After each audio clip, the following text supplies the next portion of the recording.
Hi all, ಇದು Sunday mini blog ಆಗಿರುತ್ತೆ. Morning ನನ್ನ ಹಸ್ಬೆಂಡ್ ಹತ್ರ ಹೇಳಿದೆ ಪೈನಾಪಲ್ ಕಟ್ ಮಾಡಿ ಕೊಡಿ, ನಾನು ಜ್ಯೂಸ್ ಮಾಡ್ತೀನಿ ಅಂತ ಹೇಳಿ ಕಟ್ ಮಾಡಿ ಕೊಟ್ಟರು. ಪೈನಾಪಲ್ ಜ್ಯೂಸ್ ಮಾಡ್ತಾಯಿದ್ದೀನಿ, ಕಫಕ್ಕೆಲ್ಲ ತುಂಬಾ ಒಳ್ಳೆಯದು ಅಂತ ಹೇಳಿ ಜಾಸ್ತಿ ಮಾಡಿಲ್ಲ, ಸ್ವಲ್ಪನೇ ಪೀಸಸ್ ತೊಗೊಂಡು ಮಾಡಿದೆ. ಪಾಪುಗೆ ಪೀಸ್ ಕೊಡೋದಕ್ಕಿಂತ ಈ ಥರ ಜ್ಯೂಸ್ ಮಾಡಿ ಕೊಟ್ಟರೆ ಆಗುತ್ತೆ ಅಂತ ಹೇಳಿ ಪಾಪು ಜ್ಯೂಸ್ನ ಕುಡ್ದೇ ಇಲ್ಲ, ಬೇಡ ಅಂತ ಹೇಳಿ ಹೇಳ್ದೆ. ಆಮೇಲೆ ನಾವೇ ಕುಡಿದು ಖಾಲಿ ಮಾಡಿದ್ವಿ. ಮಾರ್ನಿಂಗ್ ಬ್ರೇಕ್ಫಾಸ್ಟಿಗೆ ನಾನು ಇಲ್ಲಿ ಉದ್ದಿನ ವಡ ಹಾಗೆ ಚಿಕನ್ ಗ್ರೇವಿ ಜೊತೆಗೆ ಇಡ್ಲಿಯನ್ನು ಪ್ರಿಪೇರ್ ಮಾಡಿದ್ದೆ. ತುಂಬಾ ಚೆನ್ನಾಗಿತ್ತು. ಎಲ್ಲೂ ಹೊರಗಡೆ ಹೋಗಿರಲಿಲ್ಲ, ಸಂಡೇ ಮನೆಯಲ್ಲೇ ಟೈಮ್ ಸ್ಪೆಂಡ್ ಮಾಡಿದ್ವಿ.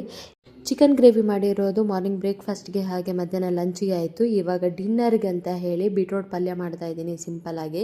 ನನ್ನ ಮಗ ಹಠ ಮಾಡ್ತಾ ಇದ್ದ ಮಮ್ಮ ಬೇಕು ಅಂತ ಹೇಳಿ, ಅವನಿಗೆ ಸ್ವಲ್ಪ ಮೊಸರು ಹಾಕಿ ಕೊಟ್ಟೆ, ನೋಡ್ಬೋದು ಮುಖ ಮೂತಿ ಎಲ್ಲ ಮಾಡ್ಕೊಂಡು ತಿಂತಿದ್ದ ಅಂತ ಹೇಳಿ.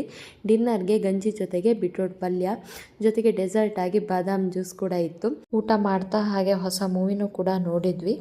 That's it for today mini blog.